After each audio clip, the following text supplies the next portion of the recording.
Hey everyone, Kyle once again, and welcome back to the next review of the next episode of Yashahime Princess Half Demon, episode 22, The Stolen Seal. Now for this episode, I gotta say really quick, just right off the bat, it was good to see Todosai once again.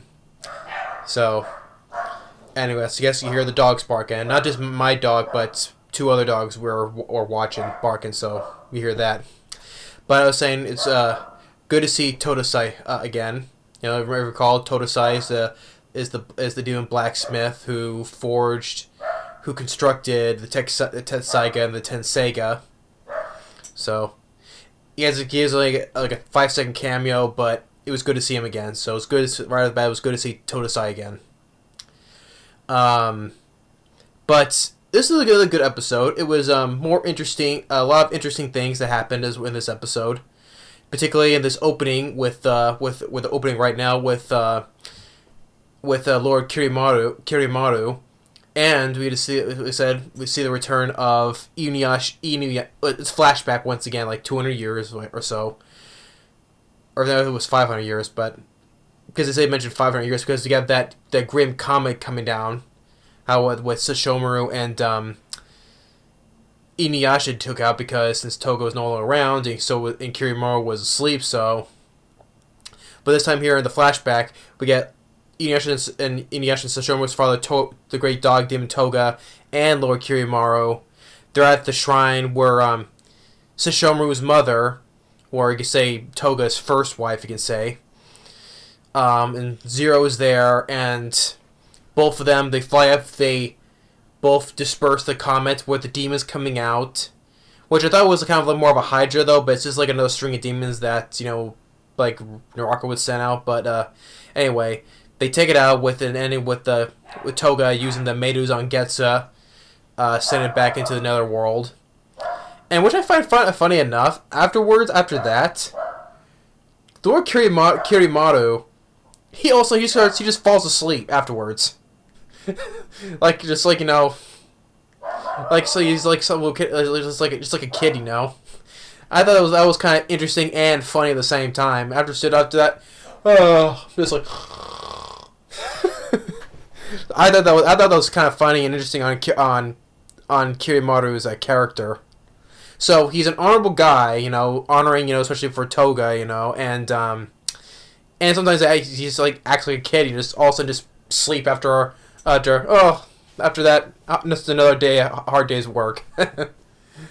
And we see him, and then Zero talking with Toga, saying thanks, and which is interesting. We have all these three here, which like Kirimaru, and Toga are like kind of rivals, but Zero's talking with Toga, and it's like they're like rival, kind of like they're friends and all that. So it made kind of interesting. So I wonder what would happen after all that, So that also was kind of interesting as well. But Zero telling, how long will it last, and his like how old demons will last, But it's like who knows? It'll come to an end eventually, maybe. So, and which find out that later, well, soon after. But Lady Zero is Lord Kirimaru's older sister, which I was kind of thinking. I didn't really say, but I was kind of thinking in my mind, say, are they related? Because they have like the same kind of like some markings on their faces and all that stuff. So, they thought maybe they could be related in some way. But yeah, it turns out she's the older sister of Kirimaru. So, and and with Toga, leaving, he says, telling Zero, you are who you are, basically, and Lady Zero, takes those words kind of seriously, you can say, and as Toga just goes and flies off. So yeah, with that said, it was cool. It was nice to see Toga. He was like more developed in this. Well, except the movie with the third movie though, but he was more developed in this series than less than in the Inuyasha show. Well, except when you had Miyoga explaining about Toga though. So it was interesting that they brought more of involvement of Toga in the show. So that was good to see. Even if it's in flashback, because that's how we're going to only guys see Toga. So And then after that, we see Moroku still doing his 1,000-day training. And what I said before, this is Zero. She's just using a false name and a sort of a disguise. So it is Lady Zero. It was like, how come, because she didn't have like the whole marking on her face and all that stuff. She was just disguising herself, I guess. So that is Lady Zero using a false name by the name of Otsuyu, and then she goes and she says to Moroku that that prayer that that's when we heard to seal Setsuna's blood, her demon blood, which is Moroku did. He said it a couple of times. So she says the prayer to him, and saying that she's human. Well, she said, well, she's not an ordinary human, but she has no demon powers, or she's not a demon either. So, because since she made her wish on the Shikon jewel, and then she called me a devilish woman, and Moroku was saying like, oh, I already know what would happen if I called you in front of Sango.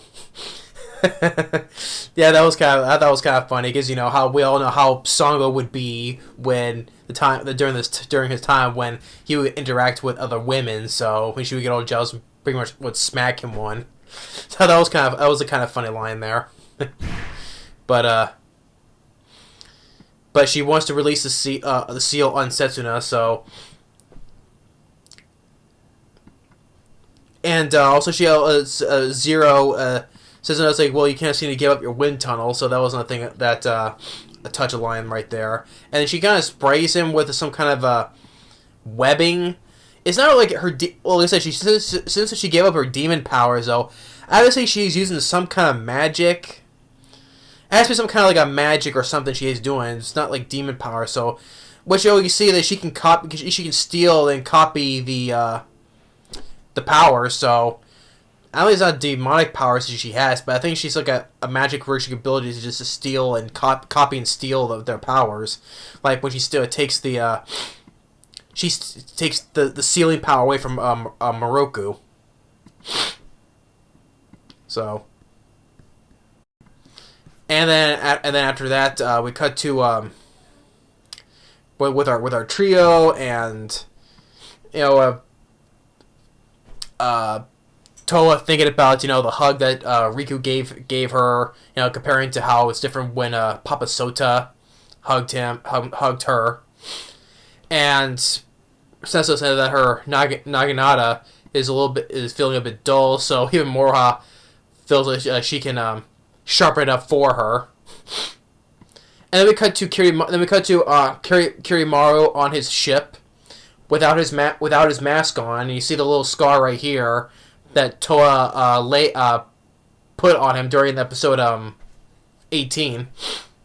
But seeing without his mask, you can see like his right side of his face here is kind of like scaled up or something, and his eye is covered. Something must have happened about that part though. But seeing without his mask on, and then he's reading a book, and then his sister shows up, and he's talking about how demons said they still haven't fully grown up fully yet, for their basically the grown up fully use their full potential of their powers basically, and not enough to fulfill the prophecy that he's been expecting. The prophecy where he's supposed to be defeated by a being that's not human or demon. And she says he's going out for a walk, and yada yada, and then and he said wait to grow a little more, show him being more of an honorable person like he has been. It's like give him more time, then when the time comes, I'll fight him at the best. Same thing like he did about what he did with Toga. He wants to fight him when he's at his best, not when he's weak or wounded. And Zero's telling about the girls have their power sealed. Toga was talking about Moroha, since she had inherited the blood of Toga, but Zero was more referring to the half demon twins. So,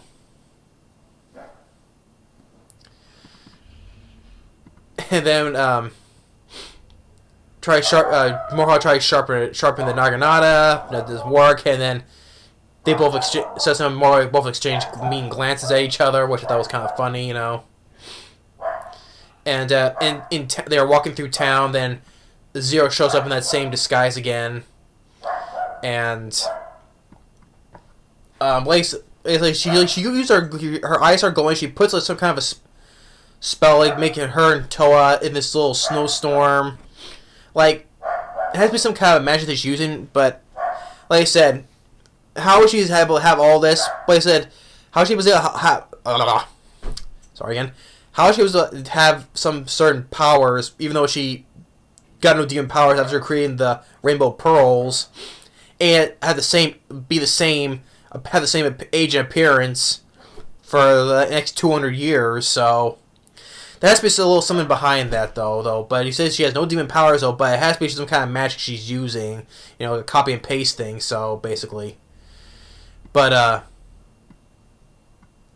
and then. And then she goes and tells Toa's like, oh, Riku did well, you know, without the silver pearl protecting you, you easily fall into her trap. And puts like a spell on her, like she makes Toa, you know, like do what she says, you know, using her as a puppet though, but at the same time, like Toa knows what's going on, you know, she's still conscious, but she can't control her body, you know. It's like, oh, I can't do this, you know, where yada yada, basically like that, right? So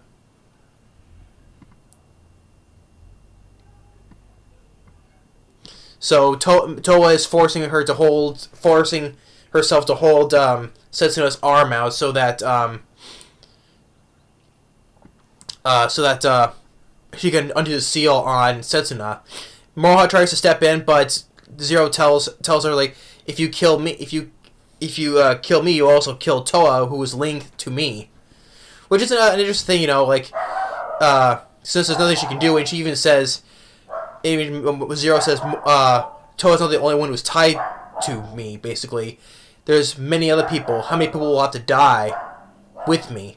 And then we cut to, Rin, still inside the Tree of Ages, so, obviously she has something to do.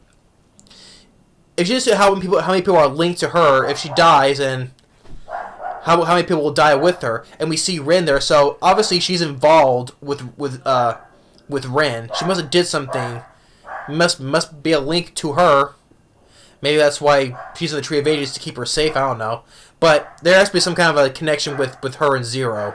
Because other ways of saying that how many people will have to die with me, because since she are linked to her. So we'll have to get more on that, what happened with Rin on that part. So, and then she says the words, releases the seal, and this is when Setsuna goes full berserk. This transformation, much more than the previous ones. We see her with her glowing red eyes, like with Inuyasha, and even with his Sesshomaru when he's starting to transform as well. Even when she has the crescent moon like her father Sesshomaru as well, which is nice to see. So, and we see Moroku Sango's other twin daughter finally come in, which is nice to see. Kinu, and we see like she's more in this more in monk clothes. So I see that she is like kind of like following in her father's footsteps of, you know, spiritual powers and all that. So it's nice to see that see Kinu in there. So she's the older twin of Goetsu. Well, sorry, I mispronounced the name, but I was like Goetsu. I got the name before, and I just hate when I say these names correctly, and all of a sudden I forget, and I start mashing them up again. But yeah, it's Gogetsu. I hate when I do that, but you know what I mean. It's the other twin dog we saw from before. Yeah, but which means that the thing is, if it wasn't, which implies who was the memorial stone, the memorial grave that Sung was praying to earlier. So we don't know though. But it was nice to see that with Kinu is finally being introduced much more older, but then following more of her father's footsteps as doing, you know, spiritual work. And I kind of like well, I find it funny because she's like all laughing at how the way her father is, still pinned down by the webbing. But he quickly tells her about Setsuna, and Setsuna is going all berserk. And I went the point. There's a point where since Toa's still under Zero's control, and like when she moves her hand, Toa's hand moves like the same way. So it's like she's like how she's still connected to her, and say that she's no ordinary human, all that, and Setsuna remembers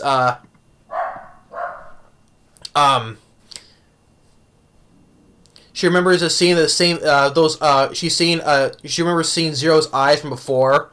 Because you remember back before the forest fire began, back when Toa and Setsuna were kids, or back in the little kids, she remembers seeing those same kind of eyes when she dreamt. She was dreaming of.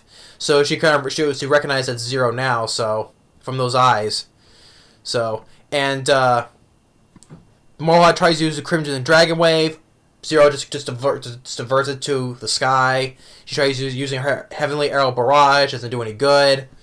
And she severs the connection of Toa, which that's a nitpick though. If you're connected with Toa, you could use that more to your advantage. Like take her with her, or stay connected to her since you linked to her. So I thought it was kind of nitpick. We should just go to stay there because that way she could have more advantage. That way couldn't do much because if you harm her, you'll harm Toa and all that.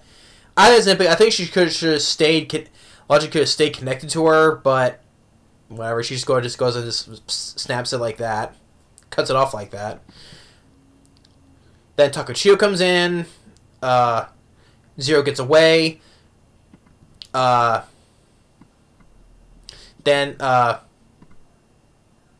Setsuna going more crazy berserk with her hair more down now. just pointing out. And then she starts slashing and hacking, and then we cut to Sesshomaru sensing that, saying that the flow of the wind's been changed, and saying that she still hasn't been able to suppress her blood. And then we see Todesai for that little few seconds right there, saying, "Looks like the training of the Blood Blade has begun." And I just like how I just like he knows all the stuff that's going on. Well, he's like kind of like Miyoga giving explanation, but more explanation on the weapons and the stuff like with the family history of Sesshomaru, Inuyasha, and Toga. I just like how also he just knows that just happens, you know, so like he's been gone for forever, but yet he knows all that stuff was going on though. You know what I mean? Oh, looks like the Blood Blazes the training of the Blood Blaze starts to begin. So,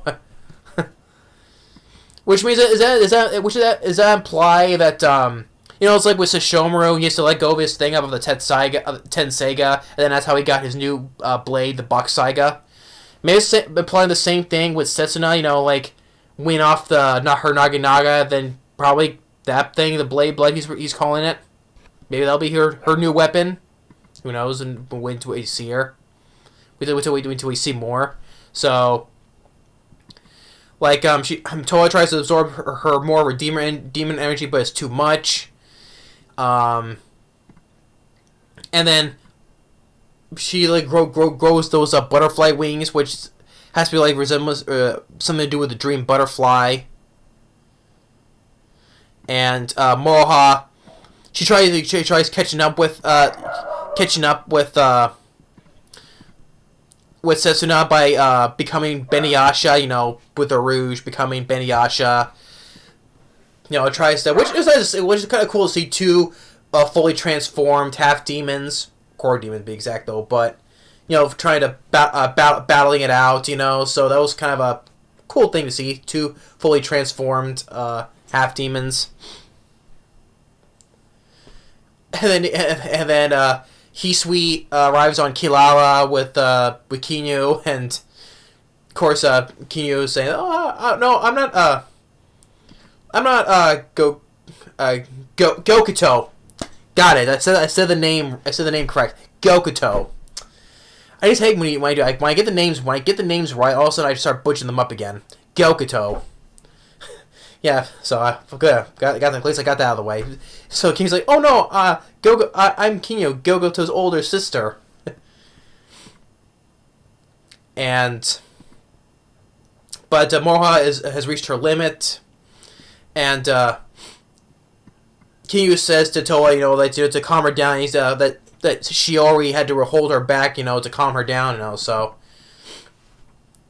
So Toa holds her down, tries holding her back, and then we see Setsuna use those green whip lines. You know how Sesshomaru did how he used those whip lines. Even we severed Joka's arms off. So okay, so she has an ability that her dad did. Okay, but she releases it, but stabs Toa in the back, stabbing her in the back, but she's still trying to hold on to her.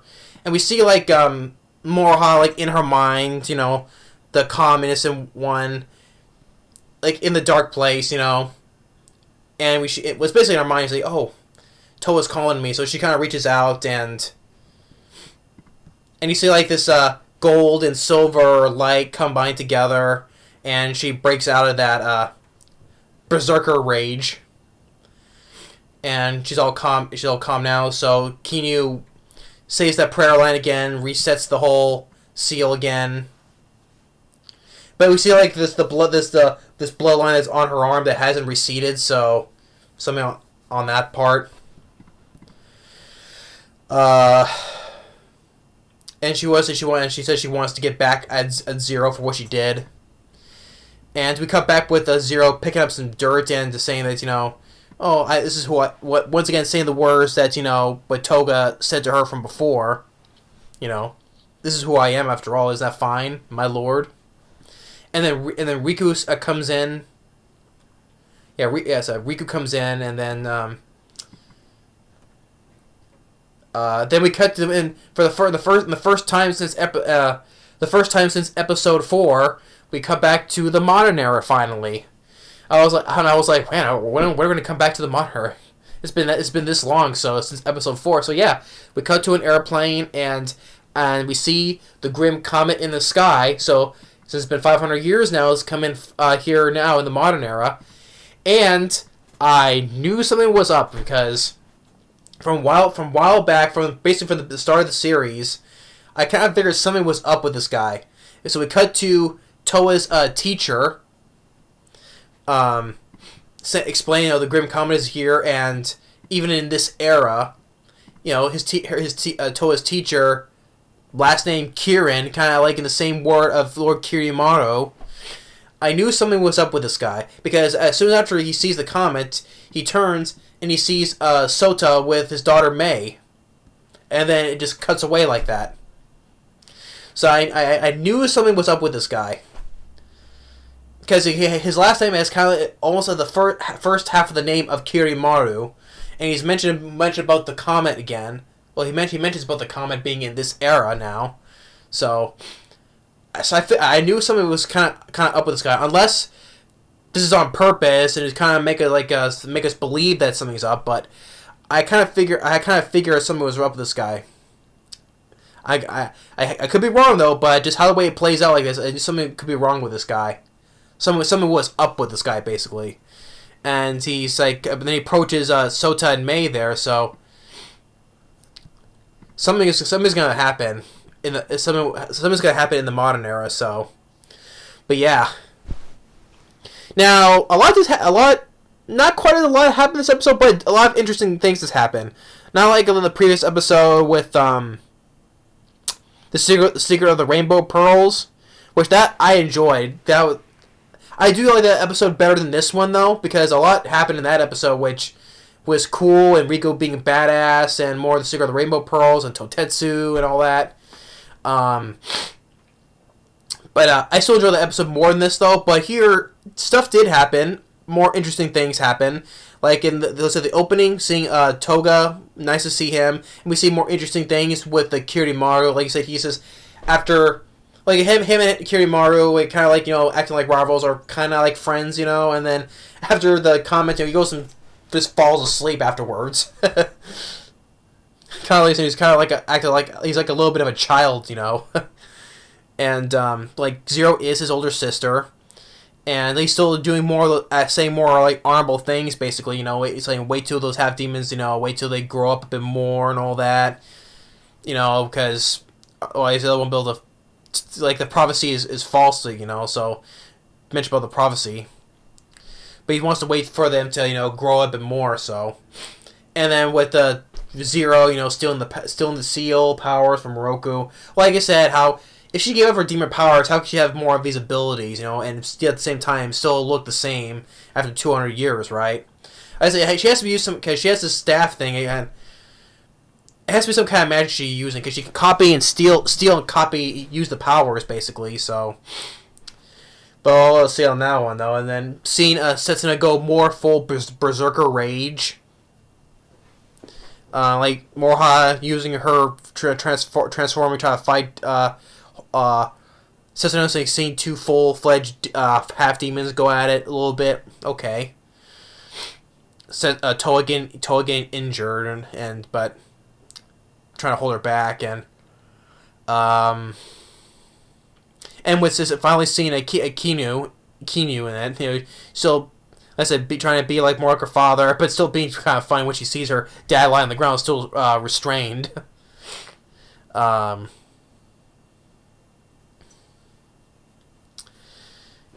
then then how it ends with finally we get to see the modern era for the first time since episode 4. But like I said, when I was like, I knew someone was up with Toa's teacher, because I said his last name is part of Kirimaru's name.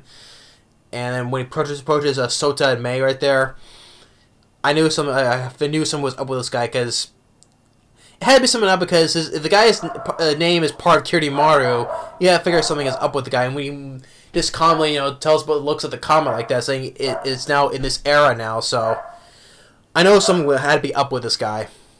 Right from the beginning, I kind of knew someone kind of was up with this guy. And look, it kind of looks like I am starting to be right on that. But regardless of all that, this was still another good episode. Like I said, each one keeps on getting good and all that. And we got another episode, and hopefully maybe one more, because we're getting close to the finale now. So if way things are going, we for sure hopefully we'll get another season, because I would like to see another season to this.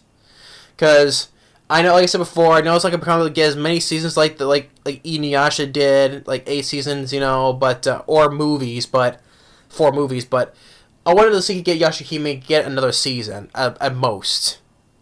It's not too much to ask though, but get at least another season. If the way things are going, because we still not yet seen Toa in her full demon form yet. And I'll talk about the preview in the next video though. But the way things are going, it looks like we're gonna probably get another season, hopefully, because at this rate we're not gonna probably see Toa in her full demon form, or probably would see Todasai probably till if it was another season, because we saw him just for 5 seconds, and I don't think we're not gonna see Kagome or Inuyasha anytime soon, you know, after the way things are going. And yet we still have not yet seen where Shippo has been. So we still have no, after all this, we still have no clue where he's at. So, but yeah, this is starting to, you know, get really good, coming down to the wire basically. So but yeah, we got the next episode coming up called The Three Princesses Strike Back, or The Three Hat Demon Princesses Strike Back. It's, you know, The Three Princesses Strike Back is more, I say, but I have to look at the title again. But it's kind of is that title basically.